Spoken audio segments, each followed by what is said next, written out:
So ఇవన్నీ కూడా అలా వస్తున్నాయి. ఫ్యూచర్లో ఏ టీచర్స్ అంటారు, ఏ డాక్టర్స్ అంటారు, రకరకాలుగా వస్తున్నాయి. కాబట్టి గవర్నమెంట్ ఉద్యోగాల మీద సీవియర్గా ఎఫెక్ట్ పడుతుందంటే అది కనపడలేదు అంటే చాలామంది జరుగుతుంది. బట్ ఫ్యూచర్లో పడతాయి. వేకెన్సీ తీయట్లేదు అనుకుంటారు. అయినా గవర్నమెంట్స్ ఎలా రన్ అవుతున్నారు బాబు అంటే కొంత ఎఫెక్ట్ ఉంది, డెఫినెట్గా కొంత ఎఫెక్ట్ పడుతుంది.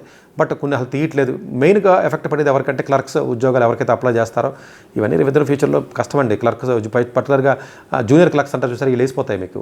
ఎవరు ఏ వర్క్ అయితే ఆటోమేటెడ్గా రిపీటెడ్గా ఏదైతే చేయాలో అవన్నీ కూడా ఇప్పుడు రూల్ బేస్డ్ చేయాలండి. ఎవడో గవర్నమెంట్ ఆఫీసర్ రూల్ ఉంటుంది, రూల్ ఉందా లేదా టిక్ పెట్టి కూడా ఉండాలి. ఆ రూల్ బేస్డ్ సాఫ్ట్వేర్ చేసేస్తారు, దాన్ని టెక్నాలజీ వచ్చేస్తుంది, రూల్ కరెక్టా కదా చెప్పేస్తుంది, అది అయిపోయింది అంతే బస్.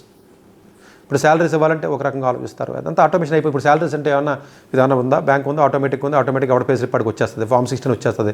ఇన్కమ్ ట్యాక్స్ ఏమన్నా ఒకటి పే చేయాలి, చార్టెడ్ అకౌంట్ ఎవరికడ ఒక యాప్ ఉంది, అందులో పోయి వాడే ఫామ్ 16 అప్లోడ్ చేసుకుంటాడు, అయిపోయింది అంతే.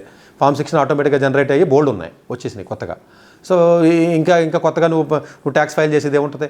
ఇట్లా ప్రతి దాంట్లో కూడా ట్యాక్స్కి సంబంధించినటువంటి ట్యాక్స్, పోస్టల్లో రైల్వే డిపార్ట్మెంట్, పోస్టల్ సర్వీసు, లేకపోతేనేమో కొరియర్ బాయ్స్, ఇవన్నీ ఏవైతే ఉన్నాయో సీవియర్గా